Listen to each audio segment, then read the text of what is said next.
అందరికీ నమస్కారం అండి. ఇప్పుడు మనం ఒక చక్కని కథ విందాము. కథ పేరు 'అహానికి ఆవల'. రచయిత్రి పాగోలు చంద్రిక శేఖర్. ఇక కథలోకి వెళ్తే, టైం చూసుకొని అలసటగా సీట్లోంచి లేచాను. ప్రభుత్వ రంగంలో ఒక పెద్ద బాధ్యత గల పదవిలో ఉన్నాను. రేపు ఉదయం జరిగే సీఎం గారి మీటింగ్లో కొన్ని విషయాల గురించి పవర్ పాయింట్ ప్రజెంటేషన్ ఇవ్వాల్సి ఉంది. ఉదయం నుంచి అదే పనిగా కూర్చొని వివరాలు అన్నీ పెన్ డ్రైవ్లో కాపీ చేశాను. వాటి తాలూకు ఫైలు నా పిఏ దగ్గర ఉంది. అతను తన తండ్రి ఆరోగ్యం బాగాలేదని అర్జెంటుగా ఊరు వెళ్ళాడు. రేపు ఉదయాన్నే డైరెక్ట్గా మీటింగ్కి వచ్చేస్తానన్నాడు. అందుకే ఈరోజు పని మొత్తం నా మీదే పడింది. పని హడావుల్లో టైం చూసుకోలేదు. 8 గంటలు దాటింది. నా క్యాబిన్లోంచి బయటకు వచ్చాను. అందరూ వెళ్ళిపోయారు. ఆఫీస్ మొత్తం నిర్మానుష్యంగా ఉంది.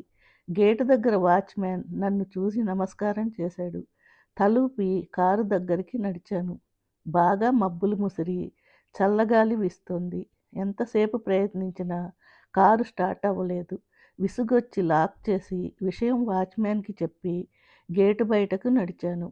క్యాబ్ బుక్ చేద్దామని ప్రయత్నిస్తుంటే దగ్గరలో ఏవీ లేనట్టు చూపిస్తుంది. పావుగంట గడిచింది. బాగా అలసటగా అనిపిస్తుంది. ఆటో ఏదన్నా వస్తే ఎక్కాలి. కానీ ఒక్క నిమిషం సంశయించాను. నా భార్య శ్రీవల్లి ఏదో పెళ్లి నిమిత్తం నగలన్నీ మెరుగు పెట్టించటానికి షాప్లో ఇచ్చింది. ఆ సేట్ అవన్నీ ఉదయం తెచ్చి ఆఫీసులో ఇచ్చాడు. అవన్నీ నా ల్యాప్టాప్ బాగులో ఉన్నాయి. ఇంత విలువైన వస్తువులు తీసుకుని ఆటోలో వెళ్ళాలి తప్పదు కదా అనుకున్నాను. ఇంతలోనే ఓ ఆటో వచ్చి నా ముందు ఆగింది. అతను తల బయట పెట్టి ఆటో కావాలా సార్ అని అడిగాడు. మాసిన గుడ్డలు, పెరిగిన గడ్డము, చూడ్డానికి రౌడీలా అనిపించాడు. కానీ గత్యంతరం లేదు. ఇంకా పొద్దుపోతే ఇటువైపు అసలు ఆటోలు రావు. మా ఇంటి ఏరియా చెప్పి వస్తావా అని అడిగాను. వస్తాను సార్, వాన వచ్చేలా ఉంది. ఇక కిరాయిలేమీ ఉండవు అని ఇంటికి పోతున్నాను. మా బస్తీకి కూడా మీ ఏరియా దాటి పైకి పోవాలి. మిమ్మల్ని దింపి నేను వెళ్తాను చెప్పాడు అతను. ఆటో ఎక్కి కూర్చోగానే చాలా రిలాక్స్డ్గా అనిపించింది. సన్నగా తుంపర కూడా మొదలైంది. చల్లగాలి ఒంటికి తగులుతుంటే చాలా హాయిగా ఉంది. కళ్ళు మూతలు పడుతున్నాయి. కానీ అమ్మో, పడుకుంటే ఇతను ఎటైనా తీసుకుపోతే? బ్యాగ్ బరువుగా అనిపించి సీటుకు వెనక వైపు పెట్టాను. నిద్ర రాకుండా ఉండాలి అంటే ఇతనితో మాటలు కలపాలి అనుకున్నాను. ఇక్కడ నా గురించి కొంత మీకు తెలియాలి. చిన్నతనం నుంచి నేను చాలా తెలివిగలవాడిని, అందరికన్నా ప్రత్యేకమైన వ్యక్తిని అని నా అభిప్రాయం. ఆ ధీమా నాకు ఇచ్చింది కూడా నా చదువే. ఎప్పుడూ చదువులో నాకు మొదటి ర్యాంకే వచ్చేది. ఇదే పరంపర పీజీ వరకు కొనసాగింది. నా ర్యాంకులు, మార్కులు చూసి ఊరి వాళ్ళు, బంధువులు అంతా పొగిడితే నాన్న, అన్నయ్య పొంగిపోయేవారు. అమ్మ చిన్నతనంలోనే దూరమైంది మరి. అయితే మాకు ఉన్న ఆస్తి 4 ఎకరాల పొలం, ఒక పెంకుటిల్లు మాత్రమే. ఇద్దరిని చదివించలేనని నాన్న నిస్సహాయత వ్యక్తం చేశాడు. చదువు అంటే పెద్దగా ఆసక్తి లేని అన్నయ్య నన్ను చదివించమని చెప్పి తాను నాన్నకి పొలం పనుల్లో సహాయం చేస్తూ పల్లెలో స్థిరపడిపోయాడు. నేను సిటీకి వచ్చి హాస్టల్లో ఉంటూ ప్రభుత్వ ఉద్యోగాలకి కోచింగ్ తీసుకొని రాత్రింబవళ్ళు కష్టపడి చదివి ఉద్యోగం సంపాదించాను. అక్కడ నుంచి అంచెలంచెలుగా మంచి స్థాయికి చేరాను. ప్రతి పనికి ఒక రేటు ఉంది నాకు. ఆ రేటు ప్రకారం ఇస్తేనే ఆ పని జరిగేది. డబ్బు దగ్గర చాలా కఠినంగా ఉంటానని పేరు ఉంది నాకు. ఎంత పేదవారు అయినా నా దగ్గర పని జరగాలంటే డబ్బు చెల్లించాల్సిందే. లంచాలు తీసుకోవటానికి ఏమాత్రం సిగ్గుపడను. ఇంత కష్టపడి మా నాన్న ఎకరం పొలం కూడా అమ్మి చదివిస్తే అలా సంపాదించుకోవటం నా హక్కు అనుకునేవాడిని. నా సహోద్యోగులు కొందరు నన్ను చూసి అసూయపడతారని, లంచాలు ఇచ్చేవారు నన్ను తిట్టుకుంటారని నాకు తెలుసు. అయినా నేను అవేమీ పట్టించుకోలేదు. ఇవన్నీ చూచాయిగా తెలిసి నాన్న కూడా నన్ను ఒకసారి హెచ్చరించారు. తలూపి ఊరుకున్నానంతే. ఆత్మీయులు, బంధువులతో కలిసే వాడిని కాను. ఎందుకంటే వారంతా నా హోదా, డబ్బు చూసి నాకు దగ్గరవ్వాలి అనుకుంటున్నారు అని నా నమ్మకం. ఎవరు ఏ శుభకార్యాలకి పిలిచినా వెళ్ళేవాడిని కాను. మా అన్నయ్యకి సైతం ఎప్పుడూ ఫోన్ చెయ్యను. తనంత తాను చేస్తే ఏవో 2 పొడి మాటలు అంతే. నాన్న 10 ఏళ్ల క్రితమే కాలం చేశారు. అన్నయ్య ఆ ఊరిలోని అమ్మాయినే పెళ్లి చేసుకొని 2 ఆడపిల్లలు, ఒక మగపిల్లవాడికి తండ్రి అయ్యాడు. పొలం మీద వచ్చే ఆదాయమే అన్నయ్యకి ఆధారం. ఆ 3 ఎకరాల్లో ఇద్దరికీ సగం సగం అన్నారు నాన్న.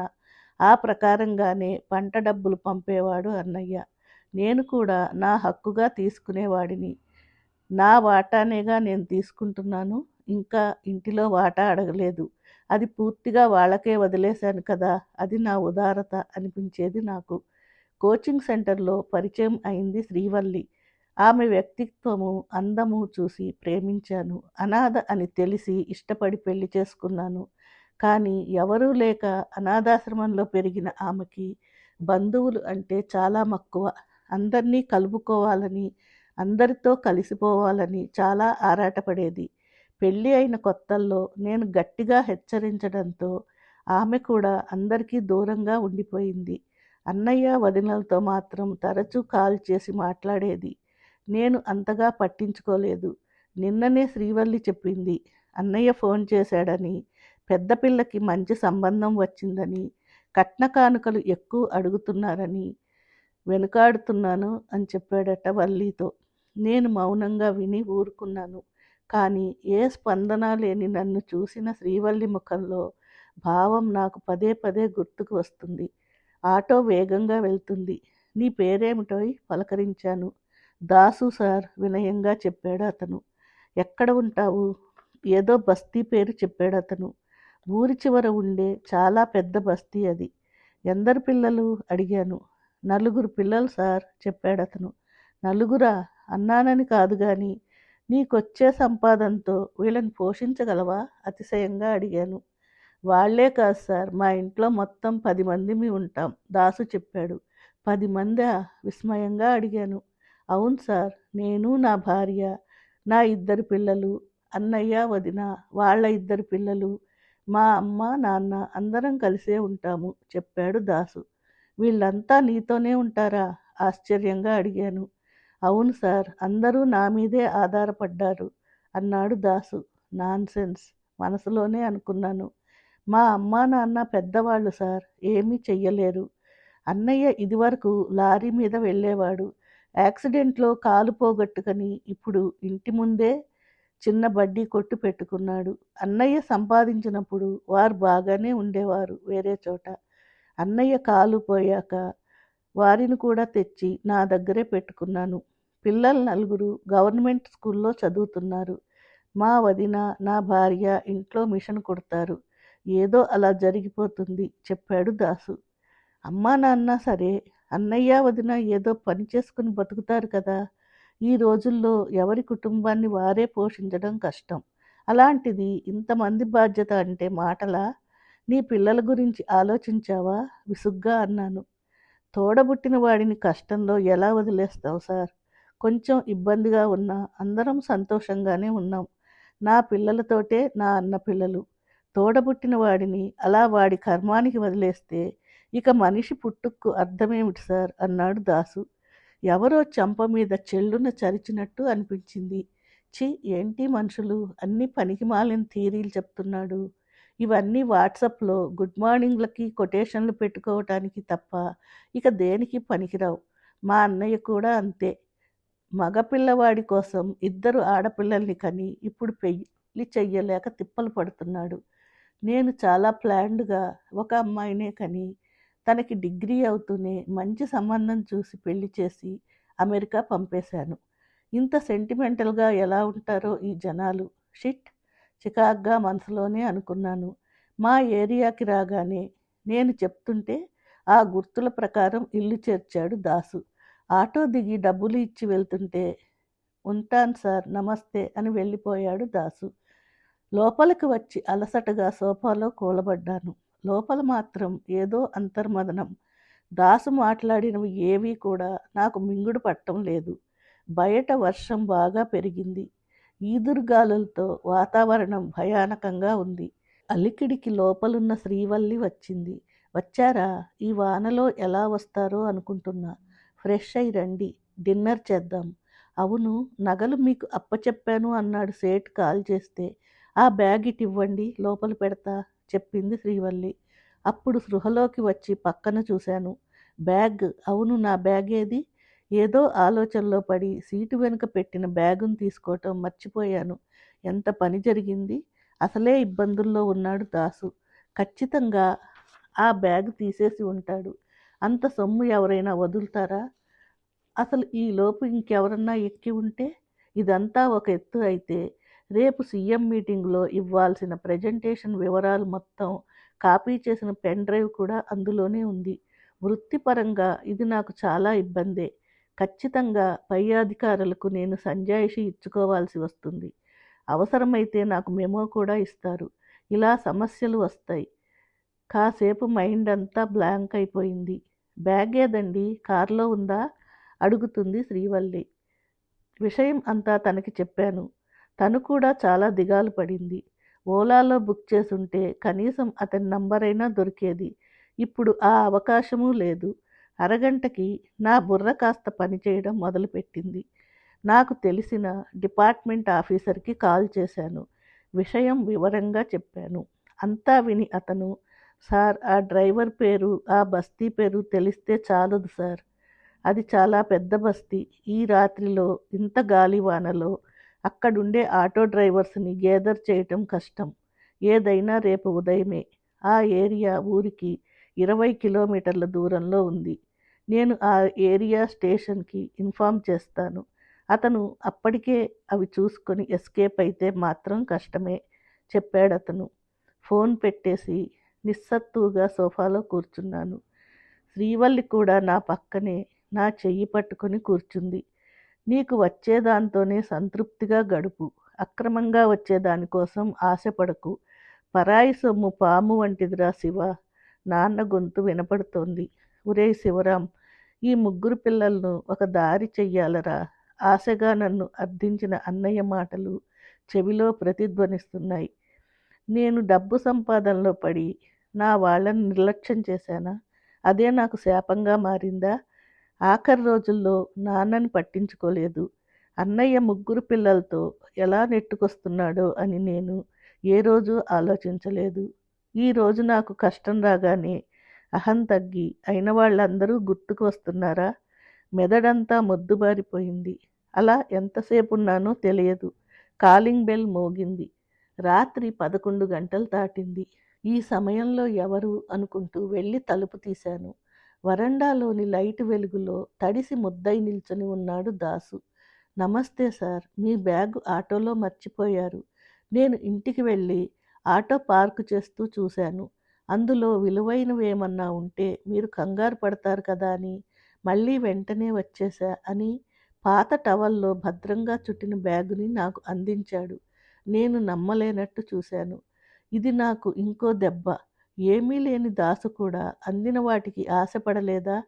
మరి అన్నీ ఉన్నా నేనెందుకు అక్రమంగా వచ్చేదానికి కక్కుర్తి పడుతున్నాను? దాసు ముందు నాకు నేనే ఒక పిపీలికంగా కనిపిస్తున్నాను. శ్రీవల్లి ముందుకు వచ్చి, చాలా సంతోషం బాబు. ఈ బ్యాగు వేరే ఎవరి చేతికన్నా చిక్కితే మా సొమ్ము మాకు దక్కేది కాదు. నువ్వు చాలా మంచివాడివి అని చేతులు జోడించింది. అయ్యో, అంత మాట అనకండమ్మా. మనం కష్టపడి సంపాదించిందే మనకు శాశ్వతం. పరాయి సొమ్ముకు ఎప్పుడూ ఆశపడకూడదు. వెళ్ళి వస్తానమ్మా. అన్నీ ఉన్నాయో లేదో చెక్ చేసుకోండి సార్.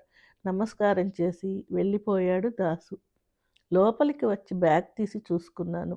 అన్నీ చెక్కు చెదరకుండా ఉన్నాయి. ఇద్దరం ఏదో తిన్నామనిపించి పడుకున్నాం. శ్రీవల్లి నిశ్చింతగా నిద్రపోయింది. నాకు మాత్రం నిద్ర పట్టలేదు.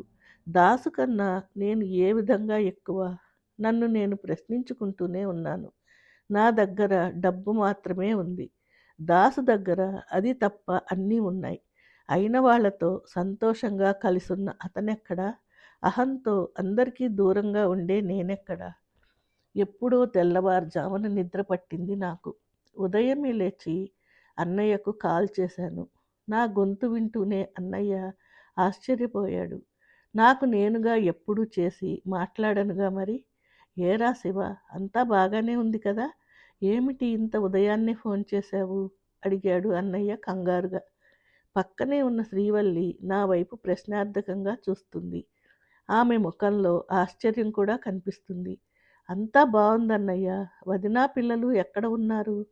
మరి పెద్దదానికి ఏదో సంబంధం వచ్చిందని చెప్పావట. మంచి సంబంధం అయితే డబ్బుకు ఆలోచించుకు అన్నయ్య. ఖాయం చేసి ముహూర్తం పెట్టించేయి. కట్నం డబ్బు మొత్తం నేనే ఇస్తాను. మన ఊళ్ళోనే పెళ్ళి బాగా చేద్దాం. పెళ్లి ఖర్చు కూడా నాదే. సరేనా? నేను కూడా వీలు చూసుకొని ఒకసారి ఊరికి వస్తా. ఉంటాను అని చెప్పేసి కాల్ కట్ చేశాను. అటుపక్క ఈ మాటలు విని అన్నయ్య కుటుంబం ఎంత ఆనందపడతారో తెలిసిన నాకు సంతృప్తి గుండెల నిండా నిండిపోయింది. ఇది నాకు మునుపెన్నడూ ఎరుగని స్థితి. శ్రీవల్లి కూడా నా వైపు అలానే అబ్బురంగా చూస్తుంది. ఇన్ని సంవత్సరాల వైవాహిక జీవితంలో నేను ఎప్పుడూ చూడని భావం ఇప్పుడు ఆమె కళ్ళల్లో నాకు కనిపిస్తుంది. నెల తర్వాత మా ఊరిలో మా ఇంటి ముందున్న కొబ్బరాకుల పందిరిలో అన్నయ్య కూతురి పెళ్లి జరుగుతుంది. అన్నయ్య వదిన పీటల మీద కూర్చుని ఉంటే నేను శ్రీవల్లి అందరినీ సాదరంగా ఆహ్వానిస్తున్నాం. నేను చూపించే ఆప్యాయతకి మా వాళ్ళందరూ పొంగిపోతున్నారు. అనుబంధాల విలువ తెలుసుకున్న నా రక్తం కొత్త ఉరకలు వేస్తుంది. అన్నయ్య మిగిలిన ఇద్దరు పిల్లలు సిటీలో ఉంచి చదివించే బాధ్యత కూడా నేనే తీసుకున్నాను. వారు నన్ను దేవుడిలా చూస్తున్నారు. ఇక శ్రీవల్లి అయితే చెప్పక్కర్లేదు. ఆమె కళ్ళలో నా పట్ల కనిపిస్తున్న ప్రేమ, ఆరాధన ఎన్ని కోట్లు సంపాదించినా నాకు దొరకలేదు. అహానికి అవతల ఒక అడుగు వేసి చూస్తే ఇంత సంతృప్తి దొరుకుతుందా? ముహూర్తం సమయం కావడంతో మంగళవాద్యాలు జోరుగా మోగుతున్నాయి. పందిట్లోనే కాదు, నా మదిలో కూడా. అక్షింతలు వేసి వధూవరులను ఆశీర్వదించటానికి శ్రీవల్లి చేయి పట్టుకొని పందిట్లోకి నడిచాను. శివరాం అనబడే నేను. కథ సమాప్తం.